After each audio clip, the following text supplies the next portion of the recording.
ইরানের সামরিক শক্তির কথা উঠলেই সাধারণত ইসলামী রেভলিউশনারি গার্ড বা কপস, আইআরজিসি বা কোডস ফোর্সের নাম আমরা সবার আগে কিন্তু শুনি। কিন্তু পর্দার আড়ালে থাকা যে বাহিনীটি বর্তমানে সমর বৃদ্ধির কৌতূহলের কেন্দ্রবিন্দুতে পরিণত হয়েছে তা হলো সাবেরিন স্পেশাল ফোর্স। নামটা শুনেই আপনারা চমকে উঠছেন, তাই না? এটা ইরানের এমন একটা বাহিনী যা কল্পনা করতে পারবেন না। সাবেরিন বাহিনী আসলে কারা?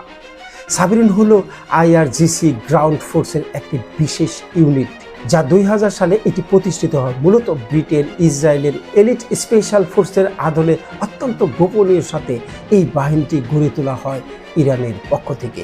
সাবেরিন বাহিনী মূলত শক্তি হলো তাদের ভার্সাটাইল কমব্যাট এবিলিটি বা বহুমুখী লড়াইয়ের ক্ষমতা। তাদের প্রশিক্ষণের কিছু দিক আমি এখন আপনাদের মাঝে তুলে ধরব। তারা পাহাড়, মরুভূমি এবং জলভূমির মতো চরম প্রতিকূল পরিবেশে লড়াই করতে অভ্যস্ত এবং চূড়ান্তভাবে আঘাত করতে হঠাৎ আঘাত করায় এদের কাজ। শত্রুপক্ষে বুঝে ওঠার আগে ঝটিকে আক্রমণ চালিয়ে নিখোঁজ হয়ে যাওয়ার তারা পারদর্শী। এটা হচ্ছে সাবেরিন বাহিনী, ইরানের স্পেশাল ফোর্স হিসাবে পরিচিত, যা আমরা প্রথম শুনতেছি, এর আগে কখনো শুনেন নাই। একজন সাবেরিন সদস্যকে প্যারাসুট, পাহাড়ের চড়া, স্পাইপিং এবং বিস্ফোরক পরিচালনার বিশেষজ্ঞ হতে হয়। বলা হয় তাদের প্রশিক্ষণের মান পৃথিবীর অন্যতম এবং কঠিন হয়ে থাকে। সাবেরিন ইউনিট কেবল ইরানের ভেতরেই সীমাবদ্ধ নয়, মধ্যপ্রাচ্যের ভূ রাজনীতিতে তারা প্রভাবশালী ভূমিকা পালন করে এসেছে। উত্তর পশ্চিম ইরানের কুর্দি বিচ্ছিন্নতাবাদী দল এবং দক্ষিণ পূর্বে জৈশে আল আদল দমনে তারা অত্যন্ত সফলভাবে অপারেশন চালিয়েছে। সিরিয়া ইরাক যুদ্ধের সময় কিন্তু এই সাবেরি বাহিনী যুদ্ধ করেছে এবং সিরিয়ার গৃহযুদ্ধে বাশার আল আসাদ সরকারের পক্ষে ফ্রন্ট লাইনে তারা লড়াই করেছে। এই সদস্যরা, তাদের প্রক্সি গ্রুপ যারা আছে, হিজবুল্লাহ, হুতি, মিলিশিয়া, মধ্যপ্রাচ্যের ইরানের বিভিন্ন গ্রুপকে তারা সামরিক প্রশিক্ষণ দিয়ে থাকে এবং কৌশলগতভাবে এই সাবেরিনের প্রশিক্ষণগুলো এতটাই দুর্ধর্ষ হয়ে ওঠে যা একটা কমান্ডো বাহিনীকে যে কোনো মুহূর্তে যে কোনো সময় পরাস্ত করতে তারা কোনো দ্বিধাবোধ করে না। আর এদের অপারেশনটা এতটাই সূক্ষ্ম, তারা অপারেশন চালিয়ে সাথে সাথে জনতার মধ্যে মিশে যায়।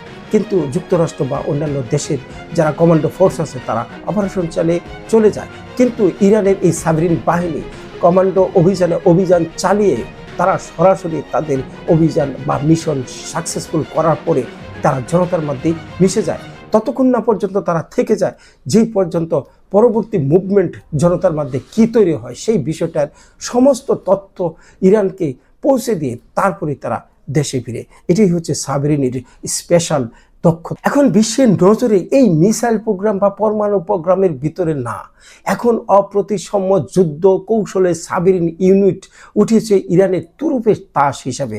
আপনারা জানেন যুক্তরাষ্ট্র যখন অভিযান চালালো, ওইখানে অতর্কিত হামলা কে চালিয়েছে? এই সাবেরিন বাহিনী। তারপরে যুদ্ধ বিমান দুটি ক্ষয় করেছে, তারপরে আরও যে সৈনিকগুলো আছে তারা হুড়া করে কিন্তু তারা ইরানের মাটি ছাড়তে বাধ্য হয়েছে। আমেরিকার মতন একটা স্পেশাল কমান্ডো ফোর্স তারা যেতে বাধ্য হয়েছে। এই সাবেরিন বাহিনীর কাছে তারা নাস্তানাবুদ হয়ে তারপরে বিদায় নিয়েছে। দর্শক, ভিডিওটা কেমন লাগলো? যদি ভালো লাগে তাহলে কমেন্ট করে জানাবেন। আর দর্শক, আমার ভিডিওতে অনেকেই আপনারা ভিডিওটা দেখেন, আমার কিছু কিছু ভিডিওতে হাজারের উপরে লোক আপনার ভিডিওটা দেখছে, কিন্তু কেউ সাবস্ক্রাইব করে না। কেন করে না জানি না। তো আপনার যদি মনে হয় আপনি একটু সাবস্ক্রাইব করেন। চ্যানেলটা যেহেতু নতুন, আপনাদের সাপোর্ট ছাড়া তো আমি এগিয়ে যেতে পারবো না। ধন্যবাদ সকলকে। আসসালামু আলাইকুম।